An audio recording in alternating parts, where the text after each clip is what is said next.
No, we're on the way to the, I want to say TT press launch, but I don't know if you call it. It's a podcast press launch, interview people thing. So we're just on his way there now. So we've had to drive from Laxett to Douglas.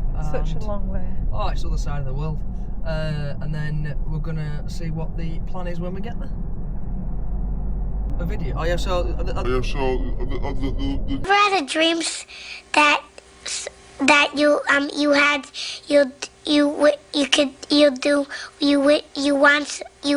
could. It's meant to be a podcast later tonight, but we're gonna video it up. That's the plan anyway. But we've got a few little interviews to do first, so we'll get there and have a float about and see what's going on anyway. Right. As we done last time, this is all just recorded, so. Where you having breakfast? Worst thing is if someone comes in for an early reservation, they just see this, it's going to take a lot of explaining. Yes. Right. Dean, thanks for joining us for a few minutes. So, just very generally to start with, going into TT this year, how have the first bits of preparation been over the last couple of months? Really good. So we've been Spain for a few weeks. So we've had a few days at Monte Blanco, a few days at Navarra, then we had the 2 British tests, which, to be honest with the weather-wise, we were quite fortunate. We had a bit of rain, mainly dry, so we've had an Alton and a Donington. And everything's gone really good so far, so I'm looking forward to this weekend, or next weekend should I say, going to Alton Park for the first round. It's always nice to get the first race weekend underway. Testing is one thing and you're like, oh yeah, I feel good now, but then once you get into a race weekend it's a bit of a different dynamic, so I'm looking forward to that. How does that differ in any way to last year? Because I remember the Northwest, you guys didn't have any superbikes, you were running stockers for example. The 600 obviously came in last year for yourself as well, so how does it compare to this time last year? Well, like I said, this time was so much more ahead of the game, so much more organised. The bikes all sat there, we tested all the bikes, we used them all at the Northwest prior to the TT. So it just means that they've all had a good shakedown and a good run and make sure everything's sort of ready to go so you get the ground running when you get in. And what did you make of last year's TT in terms of how you did, how the team did? Honestly, I think we did really well with the issues that we had, let's say, prior to the TT and through the TT. I think we sort of definitely made the best of everything we had available to us at the time. And I think this year being a little bit more prepared, it'll just make everyone's life a little bit easier and make the results come a bit easier. Slightly slimmed down team as well as yourself and John this time. Nathan's obviously running a Honda satellite team as well, so he does still have some Honda support, but slightly away from that as well. Does that mean more resources can be focused on the likes of yourselves and John for this year? I think we all had the same bike last year, to be honest. It was just last year with the bike being new, and then parts taking when a new bike comes out, so it takes a bit of a while for the parts supply network to have them all together, sort of thing. It were mainly that side of things. It's if anything were available, they would have given us it. And just a little bit on Ireland Life as well, since you moved here as well. How are you finding the logistics around it? Because you've effectively got an extra leg to do whenever you go to the UK and beyond. So have you managed to adapt to the way that Ireland Life throws those things at you? Yeah, no, exactly. It's something obviously I knew we sort of pre-planned a little bit before you come here. But you know, honestly, I can't thank the Steam Packet company enough. They've been so helpful and they've helped me this year with travelling to and from the races and things like that. So I think it's fantastic that people are getting involved and helping me and making my life a little bit easier. Really, so I'd say massive thanks to them, really. Back to the TT last year, obviously you were involved in that manic superbike race that happened. You ended up finishing second behind Pete. You had a great dice on that last lap, both of you. But up until that point, the likes of Davey and Michael were a little further out in front. How do you, I suppose, try and reach the same levels that the likes of Davey and Michael were hitting before they hit the problems? How has Honda kind of got to that same level, or is it at that same level? We've definitely worked hard through winter. The bikes have made a step through winter, and like I said, we need to get into the racing side of things, then you can sort of have a real judge of how far you are away or if you're there and thereabouts sort of thing. And outside of the TT, Northwest I imagine is on the agenda as well, but we saw you at Southern last year on your own Honda machine. It wasn't the Honda racing machine. So outside of the TT and the Northwest, what plans have you got? This year, obviously, Northwest TT, I will be back at the Southern. Not 100% sure what bike's on yet, but I'll be there in some way, shape or form. And then we are doing the full season of the British Super Sport Championship at BSB. So away every other weekend throughout the whole of the UK doing all the tracks over there. In terms of the TT landscape, how much do you think has changed in the last few years? Because in times gone by, for example, 20, 30, 40 years ago, it would have been majority pure road racers, privateers coming in, the likes of yourselves with the BSB experience. There seems to be more of those coming through. How much has it changed over the years, do you think? I think it's just what races are on, because there's not as much road racing as there used to be. There used to be much more of it, but obviously in recent years, I think it's insurance problems, there's not a lot of it happening, so you have to race where you can race, don't you? Sorry, just checking out still on. And just finally as well, a bit of an obvious question really, but where do you see yourself competing most at TT this year? Do you know what? I think we'll be strong in all classes. The super sport, I think, maybe one of the strongest. I'm riding that bike weekend in, weekend out, and I sort of understand it quite a lot more. But I felt good on the superbike in testing. It felt, like I say, compared to last year, we're quite a lot different, which is positives. The bike's a little bit faster, so a bit more reliability now, which is nice. So I feel good on a few of the bikes, to be honest. And the stock bike's always going to keep getting better and better and better. That's us done. That's the behind the scenes. Nathan's behind the scenes. Nathan's behind the scenes, Nathan. I'm not quite sure what they're doing. I'm not quite sure what's going on over there, but they're doing something. On the toilets. I've never been. The old toilets. You're not standing there. Yeah. That'll do, not a problem. Fire it away. Thank you. Video. Give me the nod. Hi, I'm Dean Harrison, and I'm proud to be supporting Manning Cancer's Wheelie Good Fun. Cause. Oh, sorry, Wheelie Good Cause? Yeah. Really good fun. It will be though. Manning Cancer's Wheelie Good Fun. It will be. I'm liking it. That's as big as well. Really good cause, yeah. I'm Dean Harrison, and I'm really proud to be supporting Manning Cancer's Really Good Cause. It's really good cause. Really good cause. Hi, I'm Dean Harrison, and I'm proud to be supporting Manning Cancer's Really Good Cause. Brilliant. Anything I do? Are you okay? Hi, I'm Nathan Harrison, and I'm proud to be in. There we go, you got It's his fault. You got freezing. It's harder than you think. It's harder than you think. You get overthink it. I know. Remind me again. Hi, I'm Nathan Harrison. I'm proud to be supporting Manning Cancer's really good cause. Okay. Hi, I'm Nathan Harrison. I'm proud to be supporting Manning Cancer's really good cause.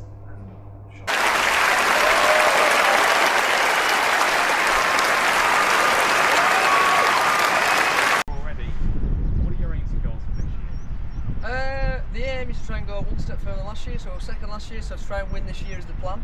And that's about it really, that is the plan. How's preparation going for this year then? Still with Honda, so how's it going? Yeah, no, honestly, yeah, still with Honda this year. The preparation's been going good really, we've been tested in Spain, we've had a couple of British tests now at Alton and Donington, they both went really well.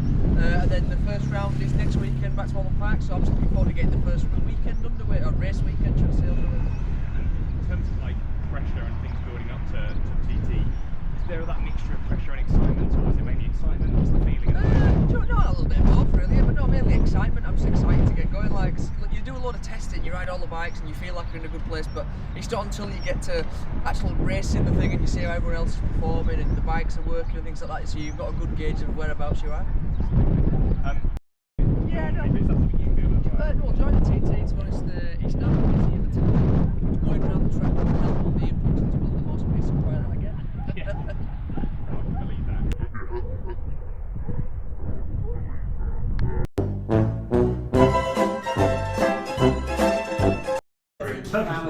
Yeah, that's about 3-4 kilos I lost. It's not real diet, no, it's more exercise, I said. You're running, mainly running. Hi. Hello. Nick's You vlogging now? Yeah. Just vlogging now? Face, after TT face. No, I can wait till they see the photo. Do it. No. What?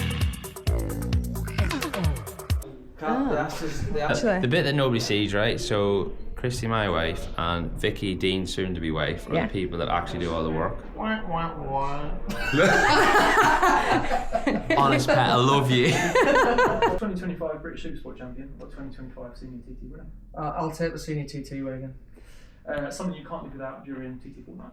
Can't live without? Well, I don't know actually. But I don't know. Shall I say you or the missus? Oh, okay. She's in the room, you say. Good choice. Something you'd love to win other than TT races? What would I love to win? It'd be nice to win some Supersport races this year. It'd be nice, wouldn't it? Marquez or Pecco? As in, who's the best? Marquez. Did you watch today's race though? No, don't know anything about it yet. You I'm want gonna to watch know? it later. Alright, no. Cycling or running? I've been doing a bit of running actually, but I quite enjoy both. I do. I never thought I'd say I enjoyed a bit of running, but when I've done the run, I feel good for it. Yeah, nice. Big Arrow or Bray Hill? I prefer Braille. Nice. Super Twin, Super Sport, Super Stock or Super Bike? Take your pick. I like riding the Superbike. Your surprise predictions for TT 2025? Do you know what? I've always said you can never ever predict the TT because when you always think this is a dead cert, it never is. Yeah. You're in an emergency and you can only call one current TT rider. Who's picking up? McGuinness.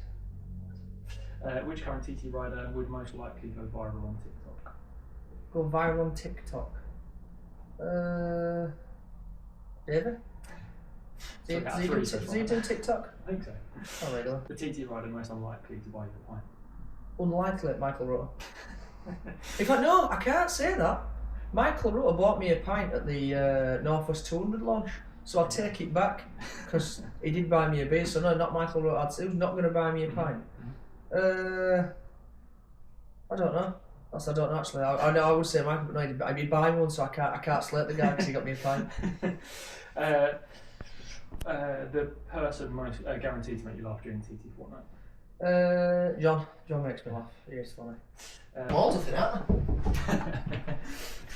What's the first base? I will call them out to you.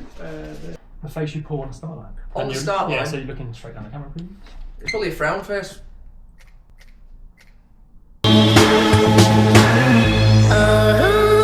Face you pull down Bray Hill. Bray Hill.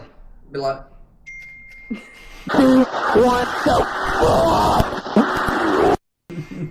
Face you pull crossing the finish line if you had a good result. In Park Ferme when you're on the podium. I thought it was the same one. Oh, podium one. Yeah, podium. Yeah. Go on, do it again. And finally, face you pull when TT fortnight is done and dusted. I'll have to ask my accountant about that.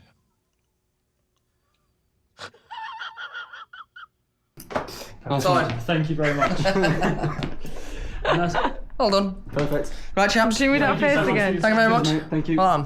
Cheers, Thank you, mate. mate. Thanks for your Thanks, time. boys. Thanks a Thank you lot. very much. Cheers.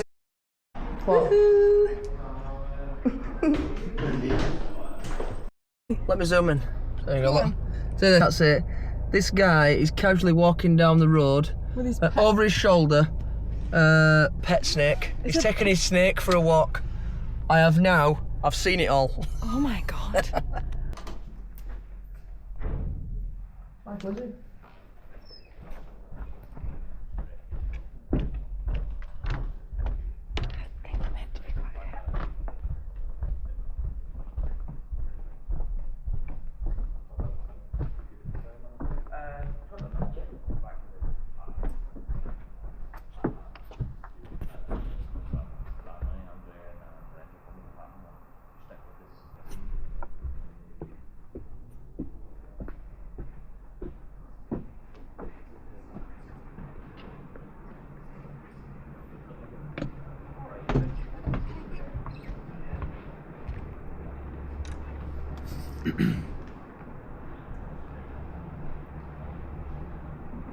Are we recording? Yeah.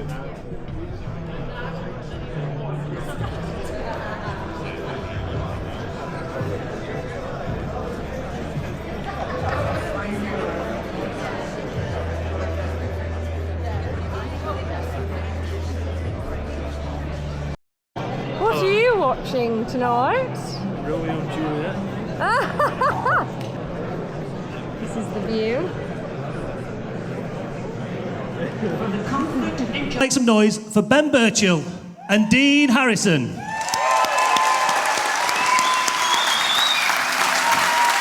Whew. Take a seat, gentlemen. How are we, first and foremost? Fantastic. Tip top. Yeah? Good to be here. Bit of a late entry, eh, Ben? Yeah, can't beat a late entry though, can you? We love it. We love it. Hey, listen, I'm glad you're here. Oh, so is everybody else. Yeah, do you realise I had to travel 6 miles to get here? Oh, boo-boo. All right, seeing as we're on that conversation, obviously you are now a resident of the Isle of Man. Actually, I'm a come over at the minute. If I live here 5 years, then I'm a stopover. Right. I've been victim of racist attacks and all sorts of things. You're not a yeser then? Do you know what I mean? No, I'm not a yes man, no. You're not a yes man, no? No. Right, so how long until you're an official resident? 5 years, I think. Is it 5 years?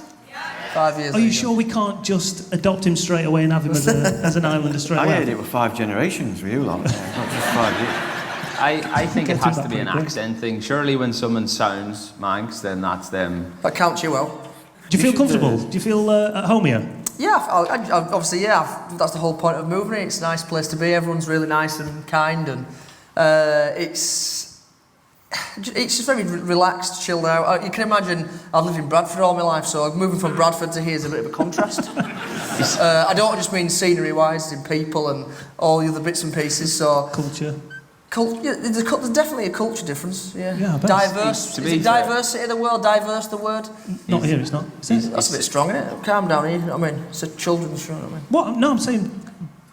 Anyway. He's saying all the right things for you guys to let him stay. I know that much. He's saying how nice everyone is. Yeah, no, honestly, no, I did really enjoy it. It's really nice. Like, for example, Vicky sent me a picture, came off the boat. She was back on Monday because the kids are at school Tuesday, and she sends me a picture getting off the boat, and the scenery of the bay and things a little bit nicer than where I was. So I thought, once I finished doing what I'm doing, I quite enjoy looking forward to coming home. I'd say travelling, I travel a lot. I'm doing the British Supersport, testing, and here, there and everywhere. I do travel a lot. But now to come home and reside here is the word, I suppose? I don't know. To come back here makes me feel quite happy, to be honest. See, you kind of had 2 big moves, didn't you, really, in 2024? What's that? 2 moves. 2 moves. Not sure. Wait, is this not sign language for 2 big moves? Would anyone else like that hand gesture explaining right now? Is that because I changed teams? Or? This is a podcast. Listen. People team? listening to this won't understand what I'm doing. So you describe to the people listening right now what that means. All that literally just tickle in the air. It's a Sheffield thing. But tickle in the air. What the big move gone? The big move. Obviously, you moved across to the Isle of Man, and you moved teams. You moved to the factory Honda team. A huge move in any motorcyclist's career. Which one of them went a bit calmer? Went a bit easier. Easier. Yeah, no. Switching the teams are probably I don't know. Moving house wasn't too bad. Compared to switching teams. Yeah, exactly. No, switching teams. It was a massive decision for me to move to Honda, obviously, and it obviously didn't get off to probably the best of starts. You know, we had a few. I don't know how to say technical issues or technical problems we had sort of the start of the season. Obviously, such a new bike. But I think we definitely made the most of what we had available to us at the time, and we didn't do too bad of a job. And you feel now, going into your second year, you feel settled there? You feel ready to kind of move on and get back to winning ways? Yeah, honestly, yeah. I didn't feel like I got the best start of the Superbike last year. With obviously getting moved between classes and things like that. Because I started the season quite fast on the Superbike, even in BSB level, and then it sort of we got switched and things like that because of parts and what and why for. The Northwest 200, unfortunately, we only had one super stock bike because there were issues with delay with parts getting the Super Sport and the Superbike built. Obviously, we got to the TT and we had issues with the Superbike, so we ended up running, for example, we run a super stock engine in the Superbike chassis, which obviously, when you're trying to compete against Pete, Michael, Davey, if you're not playing, if you haven't got the same speed and pace, sort of out of your bike as they have your bike. So you have your bike if they have their bike. You almost feel like sometimes you bring a bit of a knife to a gunfight. So you both, we'll round it off in a second, but you're both in very similar positions. Both have won TTs, both capable of winning TTs, but you've got some tough competition. 100%. Yeah, but that's why we go racing, isn't it? You know, it's no good just coming and riding around on your own and going home with a trophy and saying I've done it. Yeah. You need competition, and the sport needs competition, and people want to see a race, and all them lot want to see 2 Manx lads win, but I'm going to try and stop that. Sorry. But that's what it's about. We might have a Manx winner over here, technically. Is that the same for you as well, Dean? Obviously, if either of you managed to make it onto the podium, top step of the podium, you'll have beat some of the greatest TT, riders, passengers, drivers. Well, yeah, exactly. You look at the current crop of riders in the competition is probably as fast as it's ever been, I'd have said.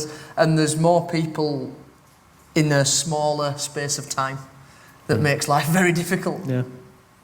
It is. We always say it every year, and it's the best of the best at the greatest ever place and the greatest ever road race. And the crop that's in it, I wouldn't like his job 100% when you look at who's and what's got to happen and what's going to happen. And we're in for a treat. We're all in for a treat, all roads, because I'm a fan as much as I'm a driver and a participant of it. But I can't wait, and it'll be electric. What we're going to have this year will be something special. Why do you think he's sat here now? This is exactly why he's sat here. Bottle's gone. I'm voting. Yeah, that's 100%. I'm voting Dean for residency once he wins a TT this year. That's the only way you're going to get residency. I think they'll claim him no straight pressure. away. Yeah. 100%. The only reason why he's there is probably getting paid a lot of money. There's obviously more money in this than there is doing what we're doing, because I know how bad it is with money. Right, lads. I wish Steve, anyway, nobody's asked about him. He's just behind the... Hold on a second. Steve. Don't. There was a strict policy on the door out there. Do not mention Steve Plater. I missed that. It really upsets him. Right, ladies and gentlemen, make some noise for Dean Harrison and Ben Birchall. Cheers, gents. Thank you.